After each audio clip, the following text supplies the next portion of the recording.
નમસ્કાર વિદ્યાર્થી મિત્રો, સ્વાગત છે તમારું મારી ચેનલ ધ મેટ્રિક ક્લાસમાં। અંતિમ દિવસો છે, આપણી પાસે ટેટ પરીક્ષા ખૂબ જ એટલે ખૂબ જ નજીક છે, ત્યારે અધ્યયન અને શૈક્ષણિક શાસ્ત્ર આપણને આવડવું જોઈએ। જે આપણા પેપરમાં 10 માર્ક્સનું આવશે। કેટલા માર્ક્સનું મિત્રો? 10 માર્ક્સનું। ખૂબ જ ઓછા સમયમાં એક જ વાર વિડીયો જોવાથી તમને આ અધ્યયન શાસ્ત્ર શૈક્ષણિક શાસ્ત્ર આવડી જશે। આપણે પ્રશ્નો સાથે લઈને આવ્યા છે। કેવું? પ્રશ્નો સાથે, એટલે વિડીયો છેલ્લે સુધી સ્કીપ કરતા નહીં। જે રહી જાય ટોપિક તમારે જોવાના, એવું માનજો કે આપણે રહી ગયા, એટલે આ વિડીયો પૂરેપૂરો જોવાનો છે મિત્રો, બરોબર? ચાલો શરૂઆત કરીએ અધ્યયન શૈક્ષણિક શાસ્ત્ર। એમાં મુખ્ય 7 મુદ્દા છે। અધ્યયન શૈક્ષણિક શાસ્ત્રમાં મુખ્ય કેટલા મુદ્દા છે? 7 મુદ્દા છે। બાળકો કેવી રીતે વિચારે છે, કેવી રીતે શીખે છે, અધ્યયન અધ્યાપનની પ્રક્રિયાઓ, બાળકની સમસ્યા ઉકેલનાર અને વૈજ્ઞાનિક શોધક, વૈકલ્પિક સંકલ્પનાઓ, અધ્યયનમાં ભૂલોનું મહત્વ, બરોબર, જ્ઞાન, બોધ અને સંવેગો, પ્રેરણા અને અધ્યયન, જેમાંથી આપણે આગળ પ્રેરણા અને અધ્યયન બંને ભણી ગયા છે। અધ્યયનને અસર કરતા પરિબળો, પર્યાવરણીય અને વ્યક્તિત્વ, આ બંને, આ 1, 2 અને 3 વિડીયો આપણે લાયા છે એના। જો ના જોયા હોય તો હજુ જોઈ આવજો। એટલે આ ટોપિક આપણે ભણાવવાના નથી આજના વિડીયોમાં। એટલે પ્રેરણા, અધ્યયન અને અધ્યાપન પર અસર કરતા પરિબળો, આના વિડીયો આગળ મેં મારી પ્લેલિસ્ટમાં મૂકેલા છે, જોઈ લેજો ચોક્કસ, ભૂલતા નહીં। આજે આપણે જોવાનું છે બાળકો કેવી રીતે વિચારે છે, બરોબર? તો બાળકો કેવી રીતે વિચારે છે અને શીખે છે, તો શાળાકીય પ્રદર્શનમાં તેઓ કેમ અને કેવી રીતે નિષ્ફળ જાય છે તેના કારણો છે। કેવા કારણો મિત્રો? તો વિષય બાળકના માનસિક જગતમાં ડોક્યું કરવાની તક આપે। કોઈ પણ વિષય હોય એ બાળકના માનસિક જગતમાં ડોક્યું કરવાની એક તક આપે છે। તે સમજાવે છે કે બાળકોની વિચારવાની અને શીખવાની પુખ્ત વયના લોકો કરતા કેવી રીતે અલગ વિચારે છે। આપણે પુખ્ત વયના લોકો હોય એ કેવી રીતે વિચારે અને બાળક કેવી રીતે વિચારે છે એ આખું ડિફરન્ટ હોય છે। એના કારણો શાળા તરફથી અપેક્ષિત રખાય છે કે પ્રક્ષેપિત કરી શકાતા નથી। આપણે એને શાળાથી જ એનું મૂલ્યાંકન કરી શકીએ, બીજી કોઈ રીતથી કરી શકતા નથી। બાળકો ની વિચાર પ્રક્રિયા જીન પિયાજેના સિદ્ધાંત મુજબ કેવી છે? તો મનોવૈજ્ઞાનિક જીન પિયાજેના મતે બાળકનું જ્ઞાન નિષ્ક્રિય ગણ કરનાર નથી, પરંતુ તે પોતાના પર્યાવરણ સાથેની આંતરક્રિયા દ્વારા સક્રિય રીતે જ્ઞાનનું નિર્માણ કરે છે। તેમને જ્ઞાનાત્મક વિકાસના 4 મુદ્દા આપ્યા। મિત્રો આ વ્યાખ્યામાં પૂછાય કે જીન પિયાજેના મતે નીચેનામાંથી કઈ વ્યાખ્યા છે અથવા વ્યાખ્યા આપી હોય કે બાળકનું જ્ઞાન નિષ્ક્રિય ગ્રહણ કરનાર નથી, પરંતુ તે પોતાના પર્યાવરણ સાથેની આંતરક્રિયા દ્વારા સક્રિય રીતે જ્ઞાનનું નિર્માણ કરે છે। આ વ્યાખ્યા નીચેનામાંથી કયા મનોવૈજ્ઞાનિકે આપી? તો કોણે? જીન પિયાજે। મુખ્ય તબક્કાઓ આપેલા છે। સાંવેદકારિક તબક્કો, જે કેટલો હોય છે? જન્મથી 2 વર્ષનો। આ તબક્કા પણ મેં તમને આપ્યા છે મિત્રો, એનો પણ વિડીયો છે જીન પિયાજેનો આખો મિત્રો, બરોબર? આ તબક્કામાં બાળકોની ઇન્દ્રિયો કામ કરે, શારીરિક ક્રિયાઓ કામ કરે, બરોબર? વસ્તુ સાથે એના તબક્કા મુજબના ખ્યાલ હોય છે, બરોબર મિત્રો? કે છતાં તેનું અસ્તિત્વ છે કે નહીં તે બાળક સમજે છે। કોઈ વસ્તુને સ્પર્શ કરીને સમજી શકે, બરોબર? તેનો સાંભળીને જોઈને સમજી શકે, એ વગર એ સમજે નહીં કે આનાથી આ થાય। જેમ કે કોઈ નાનું બાળક છે, દીવાને જ્યાં સુધી સ્પર્શે નહીં ત્યાં સુધી, કોઈ ગરમ વસ્તુને સ્પર્શે નહીં ત્યાં સુધી એને ખબર ના પડે કે આ ગરમ વસ્તુ છે મિત્રો। એટલે જોવે, સ્પર્શે, સાંભળે, પછી તેને સમજે, એનો ખ્યાલ મેળવે છે। આવું જીન પિયાજે મુજબ છે। બીજો તબક્કો છે પૂર્વ ક્રિયાત્મક તબક્કો। આ તબક્કો 2 થી 7 વર્ષનો। આ બધા તબક્કા મેં તમને સમજાયા છે, એનો પણ વિડીયો છે, તમે પ્લેલિસ્ટમાં જોઈ શકો છો, બરોબર મિત્રો? તો એ તબક્કામાં શું કહે છે કે આ તબક્કામાં ભાષા,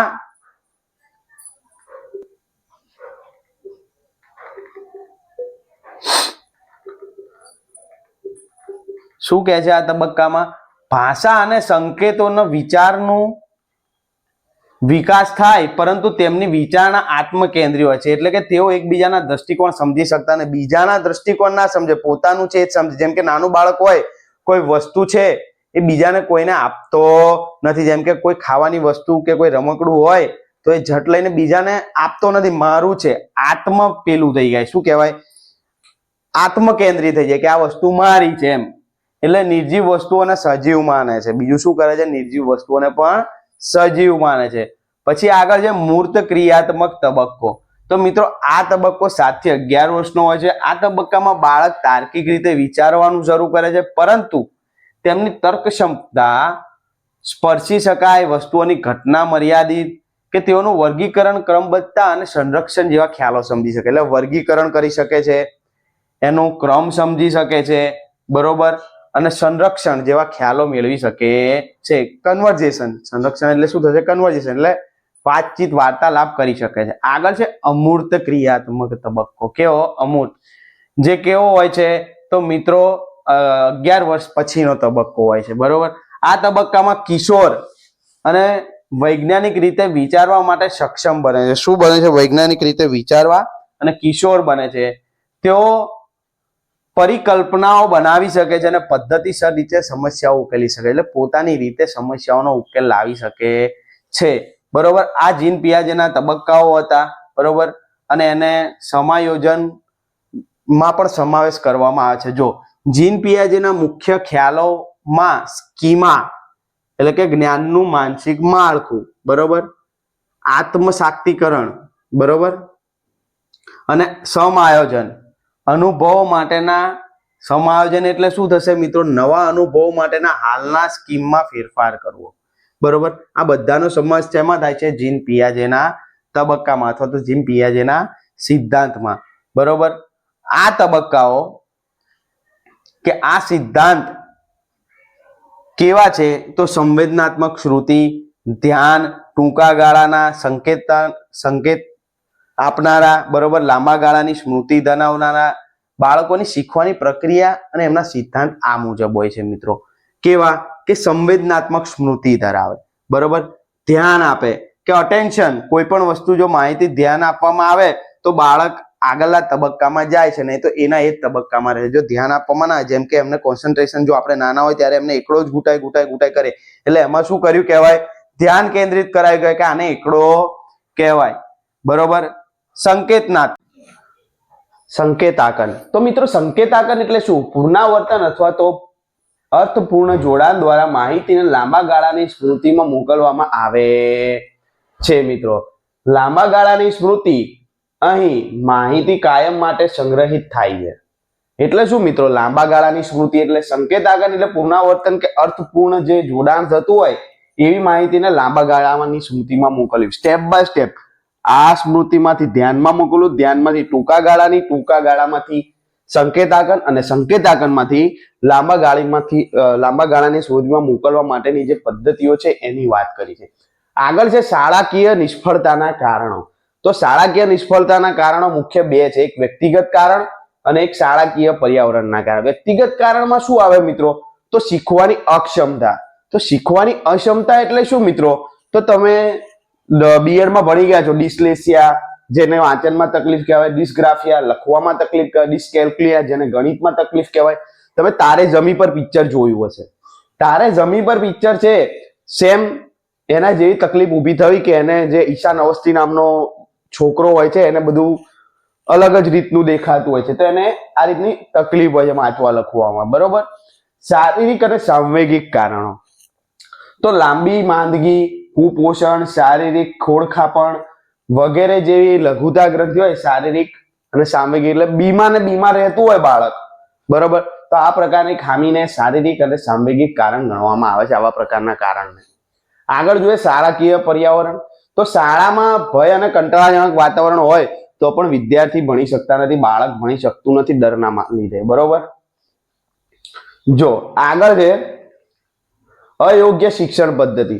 જો શિક્ષણ પદ્ધતિ પણ અયોગ્ય હોય, જેમ કે પ્રજ્ઞા અભિગમ ચાલતો નથી શાળામાં, તો વિદ્યાર્થી ઝડપથી શીખી શકશે નહીં મિત્રો. માતા પિતા અને શિક્ષકોની અતાર્કિક અપેક્ષાઓ, કે દરેક બાળકની શીખવાની ગતિ અલગ અલગ હોય છે.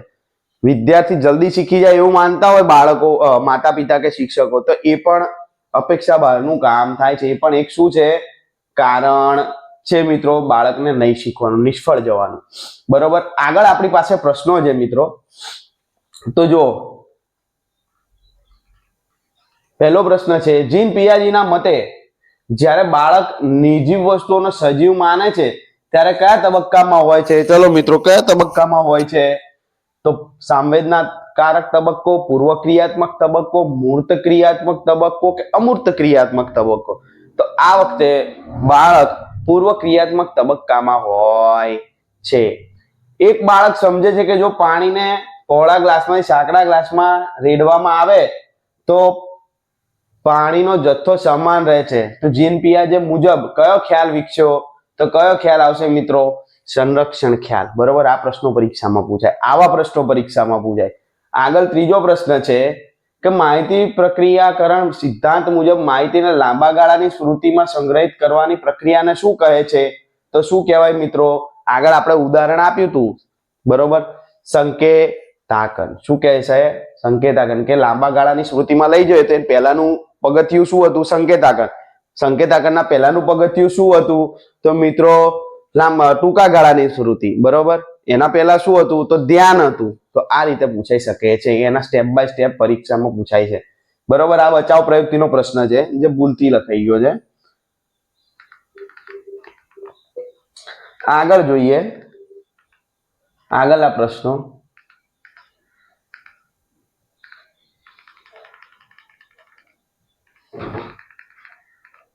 નીચેમાંથી કયું શાળાકીય નિષ્ફળતાનું મુખ્ય પર્યાવરણીય કારણ છે? પર્યાવરણીય કારણ શાળાકીયનું કયું છે મિત્રો? તો જો બાળકની ઓછી બુદ્ધિ, તો એ તો વ્યક્તિગત થયું. બાળકની શીખવાની અક્ષમતા, એ પણ વ્યક્તિગત થયું. બાળકની શારીરિક બીમારી, એ પણ વ્યક્તિગત થયું. તો શું જવાબ આવશે આપણો? ભય અને સ્પર્ધા પર આધારિત વર્ગખંડનું વાતાવરણ. બરોબર મિત્રો. જીન પિયાજેના સિદ્ધાંત મુજબ હાલના જ્ઞાનના માળખામાં નવી માહિતીને સમાવિષ્ટ કરવાની પ્રક્રિયાને શું કહે છે? તો શું કહેવાય મિત્રો? આત્મસાતીકરણ. શું કહેવાય? આત્મસાતીકરણ. આ પ્રશ્ન ટેટ 2014 માં પૂછાઈ ગયો છે. સંકલ્પનાઓના આધારે સંકલ્પનાઓનો વિકાસ મુખ્યત્વે કોના ભાગ હોય છે? કોના ભાગ હોય છે? બૌદ્ધિક વિકાસના ભાગ હોય છે. એક હિસ્સો છે. સંકલ્પનાઓ એ બૌદ્ધિક કે જ્ઞાનાત્મક વિકાસનો હિસ્સો છે. આવો આખી લાઈન છે. બરોબર. એક શિક્ષક જુએ છે કે વર્ગનો એક વિદ્યાર્થી ગણિતના દાખલા ગણવામાં વારંવાર ભૂલ કરે છે, અક્ષરોને ઊંધા લખે છે.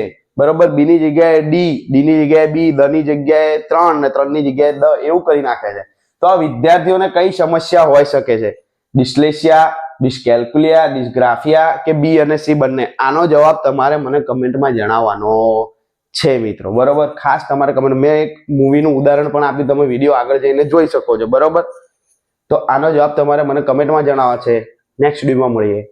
બરોબર મિત્રો, વિડીયો કેવો લાગ્યો શેર કરજો, લાઈક કરજો, કમેન્ટ કરજો.